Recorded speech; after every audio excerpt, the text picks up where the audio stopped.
ang mas buo at mas detalyadong laban ni Gojo Satoru at ni Ryomen Sukuna na inaantay nyo ng napakatagal. Medyo natagalan bago natin mai-upload ang full chapter review due to some reasons nga nang dahil na din sa last week of school. But don't worry dahil now that it's over, magbabalik na tayo ngayon sa content creation. It's the Updated Weeb at kung nagugustuhan mo ang ating chapter reviews ay siguraduhin mo nang nakalike, nakasubscribe at na-ring mo na ang bell button para palagi kang updated and notified tuwing magkakaroon tayo ng bagong chapter release reviews at para palagi kang updated sa recent timeline ng series. Huwag nyo na din kalimutang i-follow ang ating Facebook page by the same name na Updated Weeb dahil doon natin i-upload ang ating analysis, theories at iba pang contents na hindi nakafocus sa chapter reviews. Bago ang lahat, siguraduhin mo munang napanood mo na ang previous chapter ng Jujutsu Kaisen Chapter 223 and mas maganda din kung napanood mo na din ang ating spoiler chapter review ng Jujutsu Kaisen Chapter 224 dahil kahit papano ay madami tayong detalyeng nabanggit doon na hindi na natin masyadong dadaanan sa video na to. First of all, I would first like to express my deepest thanks and appreciation kay It's Azure dahil siya ang artist na gumawa ng manga panel colorings para sa mga panels na gagamitin natin sa video na to. But anyways, wag na nating patagalin pa, let's proceed na agad sa chapter 224. Makita natin sa pinakaunang page pa lamang na ang title ng chapter na ito ay ang The Decisive Battle in the Uninhabited Demon-Infested Shinjuku. Makita din natin sa pinakaunang panel na nagtatawa itong si Sukuna habang tinatanong itong si Gojo na I'm the challenger. Dahil nakita naman natin sa previous chapter na para bang minamaliit nitong si Gojo si Sukuna habang sinasabing you don't understand what's going on here, you are the challenger here. Na para bang sinasabi niyang underdog si Sukuna sa kanilang laban kaya ngayon ay tinatawanan siya ni Sukuna na hindi nag-agree sa kanyang sinasabi. Dito ay sinabi niya na kahit daw si Gojo Satoru ay isa lamang isda sa kanyang chopping board. And oo, a bit livelier than the others kahit papano ay pumapalag nga naman itong si Gojo Satoru parang isang buhay na isda na hindi ganoon kadaling patayin pero still the same lamang siya na para bang isang prey lamang para kay Sukuna. Sinabi pa ni Sukuna na papatayin daw niya si Gojo Satoru pero sisimulan niya muna ito sa pagkakaliskis sa kanya. No, kung iisipin nyo, ang kaliskis na para bang tinutukoy dito ni Sukuna ay ang infinity nitong si Gojo pero who knows about that, hindi naman niya in-specify yon sa kanyang dialogue.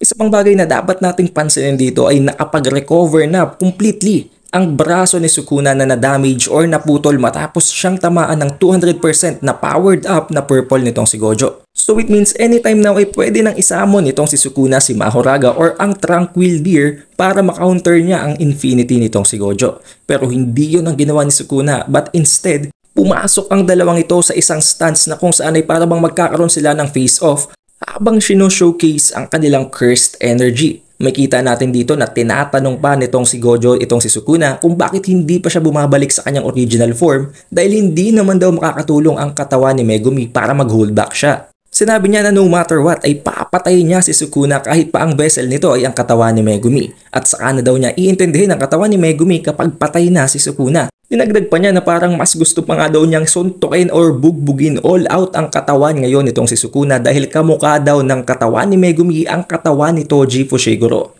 Na para bang may hinanakit pa rin itong si Gojo kay Toji matapos ang napakaraming arc at taon na nagdaan dahil ito nga naman ang nag-iisang karakter pa lamang na bumugbog sa kanya. And then after this face-off, agad na nag-launch sa isang close quarters hand-to-hand combat itong si Gojo at si Sukuna pero makita naman natin na kahit na nag-launch si Sukuna ng isang napaka-decisive na kick dito kay Gojo at kitang-kita naman natin na talagang nasa zone ng dalawang ito habang nakikipaglaban. May kita din natin na hindi nakalapat ang kamay ni Gojo dito sa hita ni Sukuna. Makita natin na merong offset ng shadow na nanggagaling sa kamay nitong si Gojo. So it only means at nag-i-indicate lamang ito na hindi pa nakalapat ang kanyang kamay sa hita ni Sukuna. So at this moment, naka-on pa rin ang infinity ni Gojo. Pero makita natin na nagkaroon ng direct contact ng si Gojo nang umatake as if continuously pinapatay buhay ni Gojo ang kanyang infinity para magamit niya ito as an advantage laban kay Sukuna. And then maglo-launch sana si Sukuna ng isang napakalakas na right hook dito kay Gojo pero naiwasan yun ni Gojo sa pamamagitan sa paghiga purposely sa lupa as if sinadya niya talagang lumapiga sa lupa para lamang maiwasan ang suntok nitong si Sukuna. Pero honestly, pwede naman niya yung iwasan kahit hindi siya humiga. Pero I think ginagawa lamang ito ni Gojo Satoru para ipakitang hindi pa siya nagseseryoso at para bang pinaglalaruan niya lamang si Sukuna at this moment.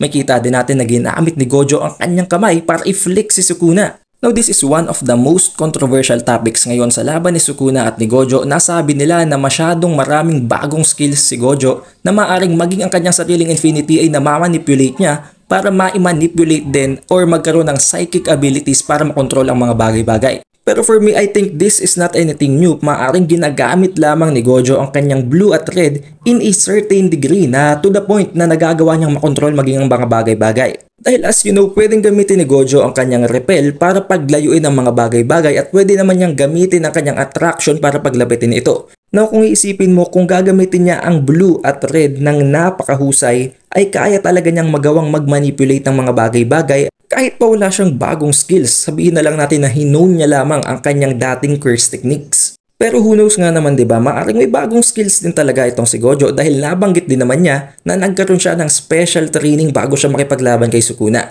Pero magbalik na tayo sa kwento, makikita natin na sa pamamagitan ng ginawang atake ni Gojo, nagawa niyang mapalusot itong si Sukuna sa isang parabang nabasag na mirror sa loob ng building. At hindi pa yun natapos doon, nagpatuloy pa ang pagtalsik nitong si Sukuna maging sa loob ng building to the point na napakadami pang mga terrain and walls ang kanyang nabutas. Nagbabalak na sana si Sukunang bumangon at mag-recover mula sa ginawang atake ni Gojo nang maramdaman niya na hindi pa tapos ang atake ni Gojo at nagkaroon pa ito ng follow-up attacks. Ito ang tinawag ng translators na power stamping. Ginamit ni Gojo ang kanyang Infinity papunta sa kanyang talampakan para magkaroon siya ng napakalakas na mga pagyabag. Sa sobrang lakas ng power stamping na ginagawa nitong si Gojo ay napilitang magpagulong-gulong si Sukuna para lamang makaiwas sa napaka-fatal na atakeng ginagawang ito ni Gojo. Dahil sa pag-iwas niya ay nakarating sila papunta sa isang nearby bridge wherein pinagpatuloy pa rin ni Gojo ang kanyang power stamping hanggang sa dumating sa point na ginamit pa ni Gojo ang kanyang napakalakas na pagtalo na nagdulot ng pagkasira na mismo ng tulay.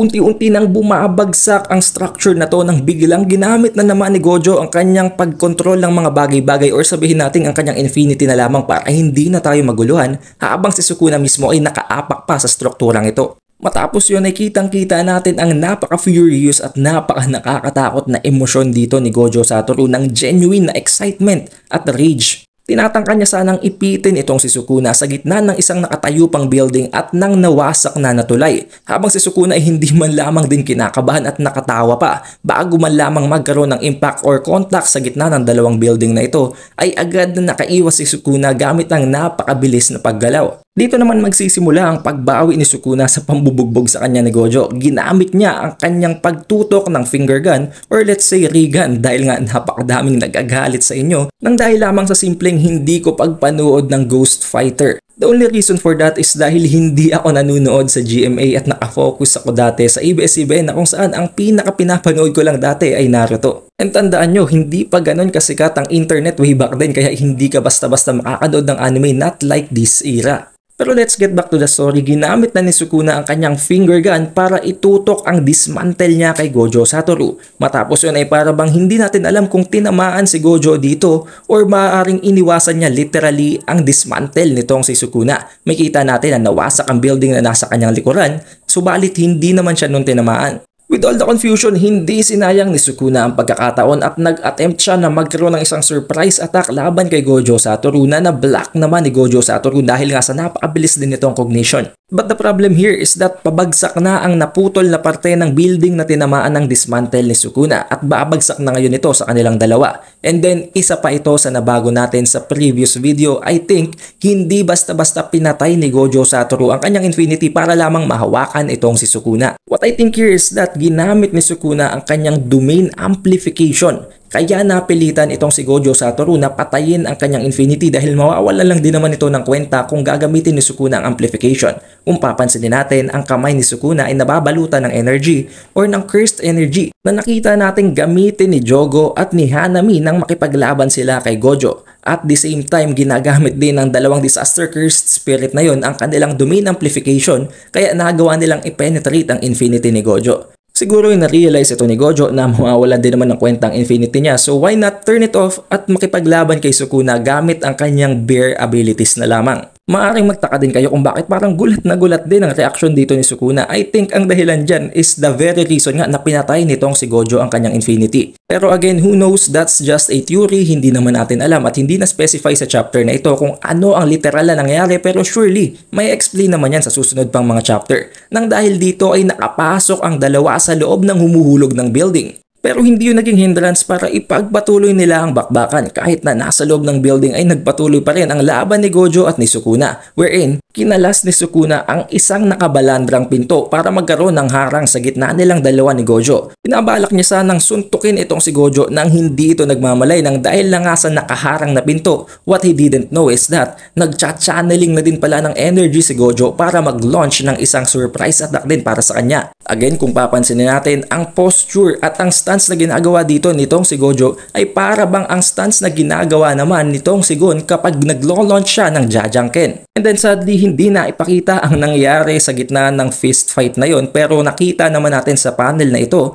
na nawasak ang buong building nang dahil sa kanilang paglalaban. And then, lumabas ang dalawa ng para bang wala man lamang nangyari habang nag-uusap casually as if magkakilala lamang sila or magkaibigan. Habang sinasabi ni Gojo Satoru na sisiguraduhin daw niya na mananagot si Sukuna sa lahat ng damage na naikos ng kanilang paglalaban. Habang si Sukuna naman, sinasabi kay Gojo Satoru na hindi daw naiintindihan ni Gojo ang kanyang sinasabi at dito na na-realize ni Gojo na talagang siya ang mananagot sa laban. Dahil as you know nga, naka-livestream ang laban nilang ito sa buong verse ng Jujutsu Kaisen nang dahil sa schemes na ginawa ni Mei Mei. And sadly, that's where the chapter ends with an editor's note that the city can't survive this showdown between monsters. Napakasolid ng chapter na ito at siguradong kung nahuli ka na sa panonood nito ay alam nyo na at nangalat na ito sa buong internet. Hindi nyo na kailangang mag-alala dahil hindi naman magkakaroon ng chapter break dahil na-late na nga ang pag-upload natin ito. Kaya it won't be long bago magkaroon ng bagong chapter at makikita na natin ang pagpapatuloy ng laban ng dalawang pinakamalakas na karakter na ito, ang Honored One versus The Fallen. Ngayon kung nakaabot ka sa huling parteng ito ng video, I surely know that you had a great time watching this video. Kaya mag-iwan ka na ng like, mag-subscribe ka na at i-ring mo na ang bell button para palagi kang updated and notified tuwing magkakaroon tayo ng bagong chapter release reviews. It is The Updated Weeb and I'll see you on chapter 225.